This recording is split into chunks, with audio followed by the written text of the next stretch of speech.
Okay, hello to Hot Takes, Cold Proofs with me, Nino. And me, Aitia. And today we have Dr. Livia Lantini and we have Professor Fabio Tosti. Good morning. From the Faringdon Centre and School of Computing and Engineering. Lovely to have you both here. And Fabio, thank you again for joining us. We are going to start with Livia. So Livia, could you tell us what got you into civil engineering? What brought you here to UWL? Well, story dates way back, so I'm not going to bother you with the details. Just enough to say that at some point when I was doing my engineering degree, I met a PhD student that was helping supervising my thesis. And at that point I said, wow, that's really cool. I want to be a PhD student myself. I want to be an academic myself. Then the said PhD student moved on and came to UWL. And I said, oh, cool, I want UWL too. So the said PhD student became Professor Fabio Tosti, and I ended up here working at the Faringdon Centre as well. So that's my fault. Of course it is. That's a wonderful story. Thanks. And since joining UWL, what have you been up to? Well, as I said, I did my PhD here under the supervision of Fabio and the head of school at the time. And then I did my postdoc at the Faringdon Centre. I focus on non-destructive testing and the use of ground-penetrating radar for civil and environmental engineering. My work sits a little bit at the interface. And then I got promoted to lecturer and then to senior lecturer, and here we are. Wonderful. Before we open the discussion with Fabio, I'd like you to talk a bit about what you've done with the early career researchers, if you'd like to expand a bit on that. Of course. Well, that's an interesting story, and it begins with the current head of school. So Professor Phil Cox, at some point when I was still a lecturer in civil engineering, we were having a conversation. And he said, you know what would be really cool? It would be nice to have meetings for people like me at the beginning of the career. So why don't you put everybody together and start discussing things? And so the School of Computing and Engineering Early Career Researcher Group was born. And then at that point I said, if we can do it while not doing it in other schools as well. So I started talking with the School of Human and Social Sciences, and at that point, the Early Career Researcher Network was born. So it's more of an overarching organization, more like an umbrella project. Now it's School of Computing and Engineering. There is the Social Sciences. Because now we are many. We have the London Geller College for Tourism and Hospitality. Then there is the London College of Music. There is the GAIAM, the research institute belonging to the School of Medicine. And I feel I'm forgetting someone, so they're going to kill me now. Media. No, wait, oh God. It will come back, oh dear Lord. Did you say that London School of Music already? I said the School of Music. Okay. I said... We'll edit it in, don't worry. We'll put it in. It will come back at some point. I repeated them. I promise, I did my homework. But that's already quite impressive. That's a big group. And you chair the School of Midwifery. Midwifery and Nursing. That's the one. Well done. So Fabio, as the director of the Faringdon Centre, you do work with a lot of ECRs. How did that come about? Was it intentional or was it quite natural? I would say natural. The story linking the Faringdon Centre with early career researchers goes back to the inception of the centre. I mean, when I joined University of West London and foundations work was put towards the formation of the Faringdon Centre, I was myself an early career researcher. So then, as Livia mentioned, Livia joined as a PhD student, and of course she was instrumental and very important for the development of the centre. It was myself, Livia, and other postdoctoral researchers, a core part of the centre. And so I would say the centre, since the beginning, it relied heavily on the contribution of early career researchers who have then developed and become more mature, like myself. Time flies and passes. Unfortunately, I'm not an early career researcher anymore. However, then it strengthened as well. And I have to say, since few years, this became more structural. And of course, it is to acknowledge the work of Livia and the network that she's been able to create for early career researchers across the board, university, but also this reflects into the way Faringdon also is now developing research. Early career researchers in Faringdon are key. I would say they are in leading positions of different disciplines and areas at Faringdon, and really I couldn't figure out how Faringdon could go ahead without the core contribution of early career researchers. So I would say natural, yes, but also structural in its functioning for the center. We are many, aren't we, now? Yes, if I'm correct, I don't like to go by statistics, but simply because there is not a lot of time to look at that. But if I remember it correctly, I have made some statistics about early career researcher time ago, and I think we are in excess of 70% of members contributing to Faringdon research that are formally early career researchers. So yeah, I mean, also factually is a strong contribution, I would say.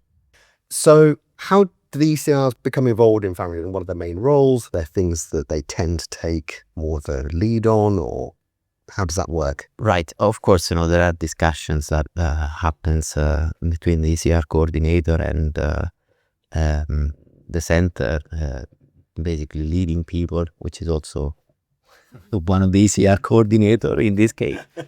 It's a conflict of interest now. No, I wouldn't say that, because the way I've seen Livia doing the ECR is very independent and professional. So Thanks. definitely I would say no. So all in all, I would say it depends on what type of activities are we referring to. For example, you may know that the center has got one platform for training, mentoring our PhD student, but also ECR. So one of the initiatives that we are developing is the so-called research seminars for the center, which is, by the way, a series. And now we are in our third year of these events. And the way this is usually structured is that there is a chair who could be an ECR or a more senior member. Alternatively, one of the presentation is given again by either a senior member or an ECR member, and that is then coupled with a presentation from a PhD student. So joining this sort of initiative all together, it gives possibility to ECR to observe, to learn, to grow their confidence when there is an open discussions, like to go out from their comfortable zones and then discuss in public, like very, very kind of complex and then research topics. And this, of course, gives confidence when in other occasions ECRs, they need to make their voice heard because they have previous experience. This is for the mentoring platform. When it comes to projects, the rationale is that, of course, there should be, especially for big funding, a leading senior academic. And the way I tend to structure the way fund proposals are developed is that there is an involvement of ECR so that they can learn. And so next time, maybe there will be those who propose. But of course, if it comes to seed projects or like mid-career funding, which is usually a bit smaller than big funding, then of course the encouragement is for the ECR to be forefront and be the principal investigator. And again, they have a structure at their back who can support. So there is a bit of organizations to be done, and of course again the ECR is already central and seen as something that starts from here and then it needs to develop in the next 5-10 years. So even potentially an ECR would come in onto a project as an ECR, but by the end of it, they're no longer an ECI potentially. They're they evolved into a senior member. I mean, I'd imagine that you've got people that have, been in the sector for a while and they've done lots of projects, they've got funding and so on, and then you get kind of new blood. Is having that new blood really important for keeping things kind of sort of exciting and sort of bringing ideas rather than sort of, right, this is our little road that we're on, but it must be really important. Absolutely, it is. Actually, I'm noticing it now, especially in the ECR group of the School of Computing and Engineering. We have had a new wave of ECRs coming in, new people getting lectureship posts or postdocs. And so the people that the group started with are slowly moving towards the mid-career. So they are starting to take what I hope they learned in the project and becoming the new mentors. Mm-hmm. And some of the new people have come and asked me for things like, I don't know, can we talk about this topic, or can we talk about this other topic? Things that maybe we ran already in the past, but they weren't there. Mm. So we are running them again with the people that were ECRs at the time, running them as the mentors. So it's always a working project. And I'd imagine that also there's this kind of potential conflict, because obviously you've got new ECRs that come in, new lecturers, and they're often given, let's say, a larger workload when it comes to teaching often, but at the same time they need to be embedding into research and getting involved. It must be so difficult to try and make those kind of work, because everybody's got the drive and the interest, but at the same time they've got so many demands on their time. Absolutely true. And this is something that all across the network is coming quite strong. So many people that say, I would really like to be part of this, I would really like to participate in the event, but I feel like I'm a bit overloaded. So we are trying to run things around this and try to make it easy as much as possible, to try to find the day that fits everybody. It's not easy, we are many, but we are trying to be as accommodating as possible, either running it hybrid. For example, the event can run hybrid, both in person for the people that want to sit and join and talk, but we can also run it online for the people that can just listen, let's say, for that day. And personally, I prefer when everybody's in the room, because it's easier to get to know the next person. But I understand that this is not always possible because of the workload. So we are trying to be, as helpful as we can and as inclusive as we can. If there was one or two things that you could kind of suggest to any institution, not necessarily us, but that would really help ECRs make the most of what they've got, and perhaps is there anything that could maybe look to incorporate or combine research within teaching? Because that's often something that comes up, is embedding research in teaching. So rather than sort of trying to work one around the other, trying to keep things together, I mean, what would really help you make the most of, and also bring in other students that are aware of these things? So, well, that's a good question. I would recommend, if I were to talk to somebody else, to another institution, I would recommend trying to put people together as much as possible. And doesn't need to be an ECR group or a structured thing like the one we have, but try to make people talk to each other as much as they can. You realize that often the person that can help you the most as a partner in a project, as a mentor, as anything, can be sitting next to you or in the next room, and maybe you just don't know. You don't know what they're doing. You don't know if they know something about the project and you don't, and they might help you. So this is something that we have already found out, that some people that didn't know each other ended up in the same room talking at an ECR meeting, and they say, oh, that this is interesting, I might help you with that. And projects start this way. So trying to give people the time to talk to each other and not to be an aisle. Yes. That would be probably the best recommendation I would give. Sometimes being an academic is a solitary journey, isn't it? Yes. Yeah, 100%. I agree with Livia. And from my perspective, I would say definitely institution-wise, probably the best advice is to create groups or clusters of people who gathers under the umbrella of an ECR overarching group, and or probably, research centers and institutes, because this is what I can say under my role, who can try to facilitate the growth of ECRs through initiatives. Again, I'm mentioning other initiatives and projects, again, related to the mentoring activities. We, at the Faringdon Centre, we run the Journal Club, and the Journal Club is another fantastic, in my view, opportunity to gather all together and to have a collective supervision session for PhD students, but also for ECR and seniors member. It's on its own a journey of growth. I really love the way research topics are discussed, and the way also PhD students can interact at the same level with early career researchers and then senior. This is on its own a virtuous cycle, because everybody learns from each other in different way. And then when you have this kind of mechanism, everything comes natural and everything progresses well.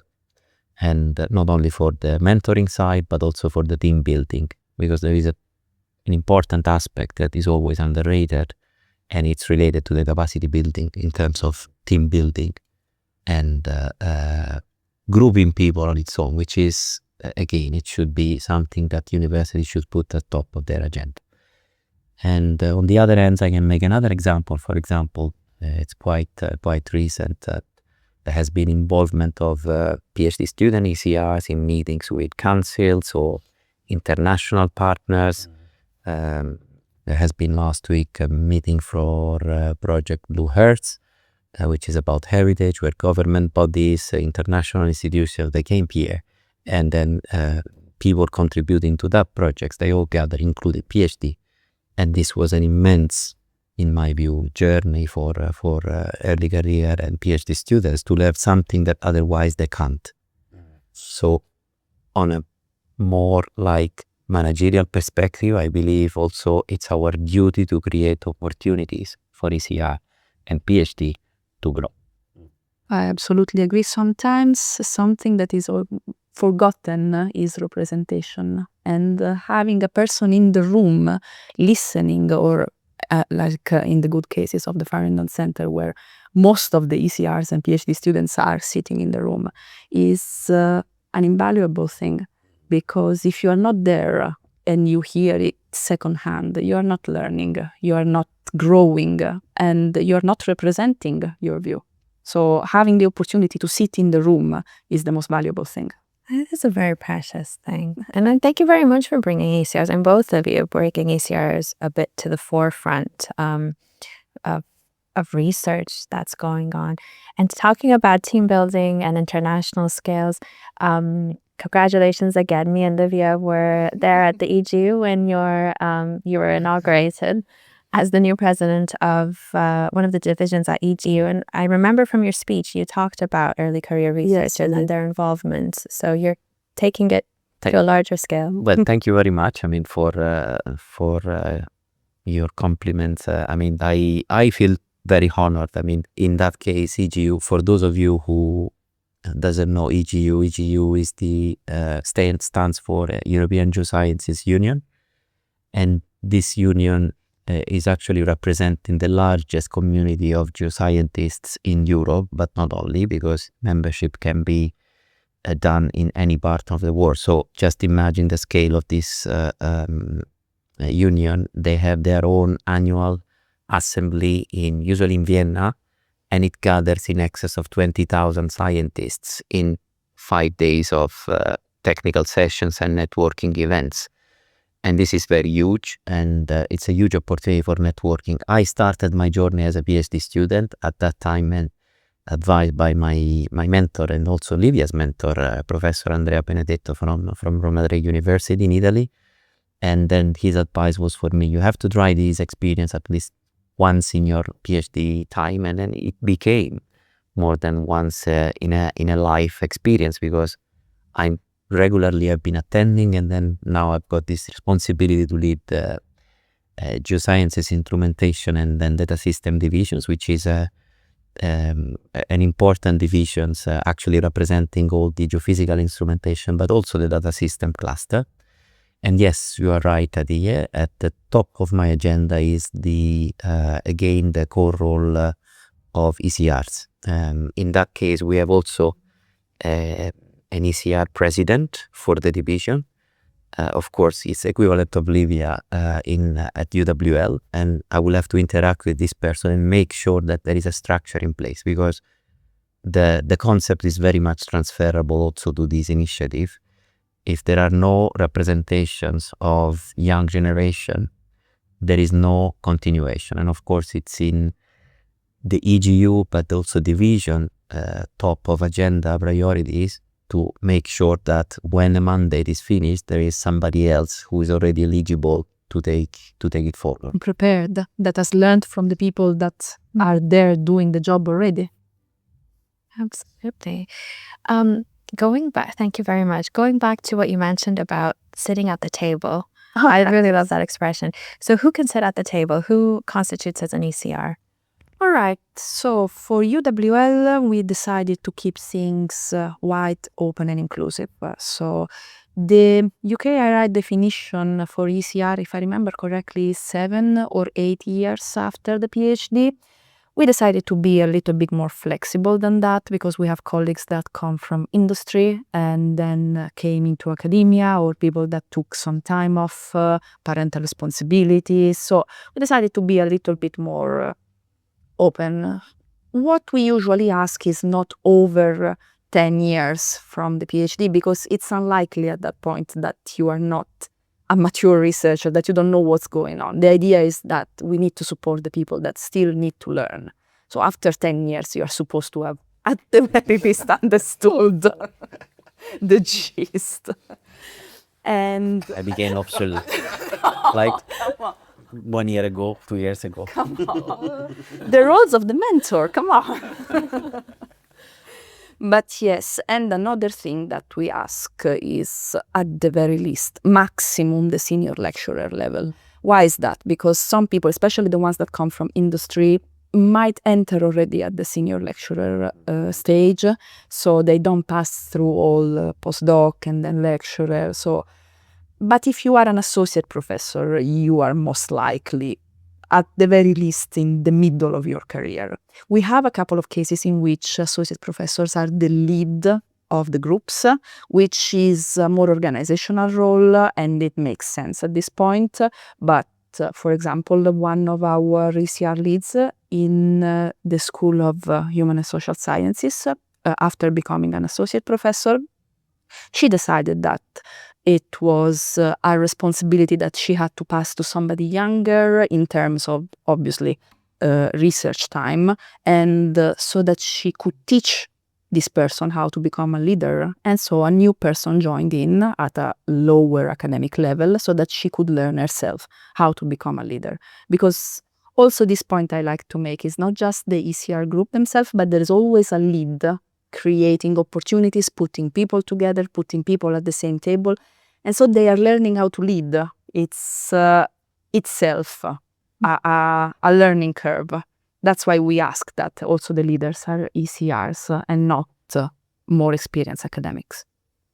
That's a great structure. And you lead, obviously, the ECR community within SC, but you also chair the entire network as well. Yes, I lead the SC ECR group, and I lead and coordinate, let's say, the overarching network. At the moment, as I was saying, we are 6. I'm hoping to bring also the other schools into the network. I understand it's a huge amount of work on colleagues, because on top of your teaching, research responsibilities, then all of a sudden you become a leader of a smaller group. So it's a lot to ask, but it's important for the university, but also for us as academics in the making. So yes, this is how it works in general. Thank you. Well, I would like to know where you see this going. So you have the network in place and you're coordinating for research, for improvements in different areas. But then where would you like it to go? I would like to see, as I was saying, all the schools of the university have their own ECR representation, and I would like to see as much as possible these groups interacting with each other, so not as close clusters because, I do engineering and I only sit in the engineering one. I would like people to get together more. So what we are trying to do already is to create opportunities not only at the group level, but at the network level. We have already had collaborations with other universities. So we have created, it was last year, right? Last year, yes. An event with 2 other universities, University of Hertfordshire and New Buckinghamshire University. And so ECRs from different backgrounds, from different schools, all sitting together and discussing research. And that was an amazing opportunity which we hope to replicate. I would like this to become structured part of the university to move for the years to go, even when the people that are now ECRs are not ECRs anymore, but to continue going and to create a more visible community, a community where people can learn and can speak freely. So this is my hope. It's a beautiful legacy to leave behind. I hope. Goodness. Thank you. It is. Thank you. Any closing? I mean, it's in terms of where obviously the sector is going through quite a difficult time at the moment, and we're all being we've all got to do more with less. How can you see ECRs kind of progressing into the future? Obviously, a collaboration with other institutions and so on, but is there a way that is there an opportunity somewhere to kind of put yourselves further forefront as a way to help push the sector forward rather than relying purely on we've got to get more international students, we've got to get more students in? Is there another enterprise opportunity, so to speak, that might you can kind of sort of put yourselves as like part of the solution rather than, oh god, we've still got these researchers to support and it's all about student fees? But it seems a very narrow-minded view of it, in my opinion. But would you like to? Yeah, I can answer this question. Thank you, Nina. I think this is a very important question because it matters every one of us, regardless of our stage of career. As we know, the university sector is facing some challenging time, and I think it's important also to value the role of ECRs because it's probably one of the most vulnerable. Also because an ECR on its own, if looking at this challenging time, and be discouraged to get into the academic career. So in my view, at least the contribution that I try to bring in as somebody who coordinates a research center is that again it's a natural chain that comes from the involvement from the source of ECR, and then it naturally flows towards their involvement into project. So of course with the correct expertise and level of involvement, I think there is some value in involving ECR forefront in projects, for example, letting them become team members who can their time then can be somehow budgeted in the projects, and in a way, for university create some sort of new business, especially for career universities or post 1992 university, who, as mentioned, they have most of their core business in the teaching sector. So to create some sort of new streams that they can bring in new funding opportunity for the university, and then for the university to start valuing early career researchers as researchers also, as well as good teaching fellows or academics. So as long as momentum will be created in these directions, and then I'm sure there will be other collaborations, opportunities, and avenues to go for other funding. I believe also then the institutions can look at this more positively and kind of make some investments towards these other sorts of income for institutions. Like in any other case, the more you group together, the more visible you are and the stronger you are. I'll make the example when I was at the very beginning myself. So a postdoc with no permanent job and trying to navigate my first teaching responsibilities and at the same time trying to continue with my research responsibilities. Didn't know how to manage my time, who to ask, how to learn. Wanted to continue looking in research. I wanted to apply for grants. I wasn't really able to find out ideas. So I was lucky enough to walk up to Fabio, because we were still working together, and say, look, can you help me? Can you teach me? Can you support me? But not everybody has this luck. So the idea that if you don't have this safety net at the very beginning, but there is a group that says, look, we got you. You don't know how to apply for grants. We got you. You don't know who to ask for starting a collaboration. Let's sit together and talk. That can be of support, especially at the very beginning. And that makes more, all-rounded academics moving on. So I think that this is the value that we're trying to create. Yeah. Exciting. It's great. Thank you. Thank you very much. Thank you to you both. I think it was very interesting. Thank you for inviting. Thank you for being here, and thank you again for joining us. Well, I think we're done. We're done. We're done.